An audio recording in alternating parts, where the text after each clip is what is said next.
All right, here's a guy I enjoy talking to. He always gives great information. It is your disability rep, Roy Rickster. Good to see you, Roy. Good to see you too, Tom. All right.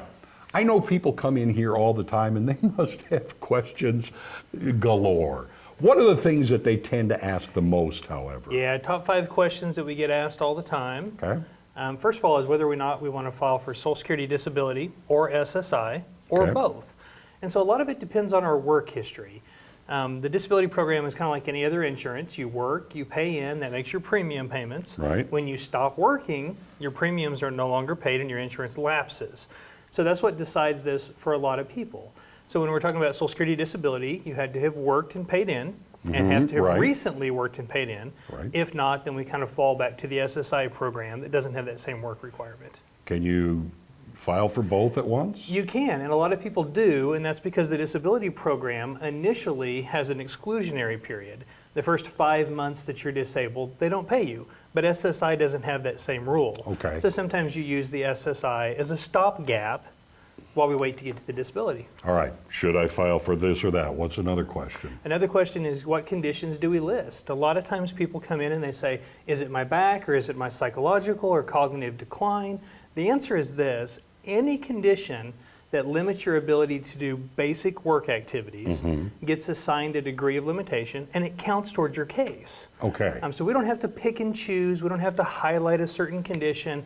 Anything that affects your ability to stand, walk, lift, carry, understand, remember, carry out instructions, socially interact, Right. any limitation creates a condition that gets considered. That also seems like a thing that you shouldn't be making a judgment call on for yourself necessarily, like, oh, I can do that. But if you're limping constantly and it hurts, you should list it. Yeah, you should. And the thing is sometimes we are not the best judge of the things that are limiting us. Right. We may be irritable and grumpy, but we don't know it. Our friends and family do, but we don't. That's very true. So it's important you kind of get a third-person Okay. perspective on What those else things. you got? How did the Social Security decide if we qualify for benefits? Okay. And so this we already kind of touched on. They take each condition, assigns limitations, decide what you can do at a maximum despite your health concerns, Okay. and then they compare that to what a boss would require at a minimum, and they see how that comparison looks. Oh, so it dovetails and then you're able to make a judgment. Yes. But this is another thing that kind of goes back to,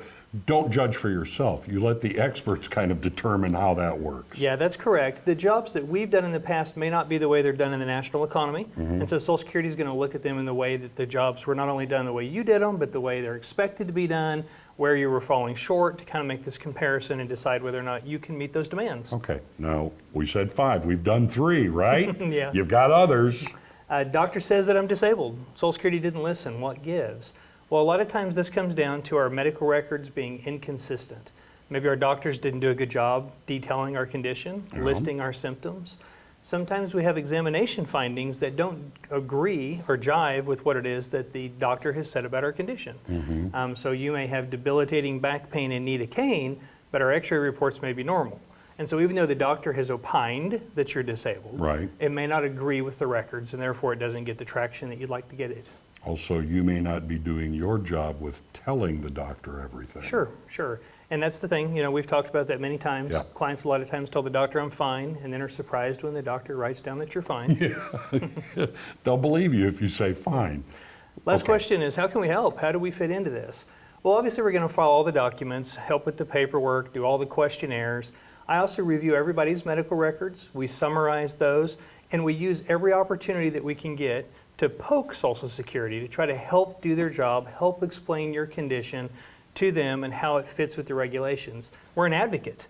Yeah, and exactly. we advocate. Go figure, right? Yes, you don't sit back. You're kind of in people's stead. You're helping them out. That's correct, that's correct. And if you look at some of my reviews, one of them says specifically that Roy's a bulldog, and I take a lot of pride in that. We try to push your case with Social Security and try to make sure that it gets approved. People want to get in touch, want to be able to ask you those 5 questions. How do they do it? They can hit the QR code there on the screen. That goes straight to a scheduling portal. You can put yourself You can put yourself directly on my calendar. You can give me a call there at the 812-6698. That's direct to my desk. Right. Give me a ring there. We'll set up a time, or maybe we can talk on the phone right when you call. See, you can get your own personal bulldog, Roy Richtru, your disability rep.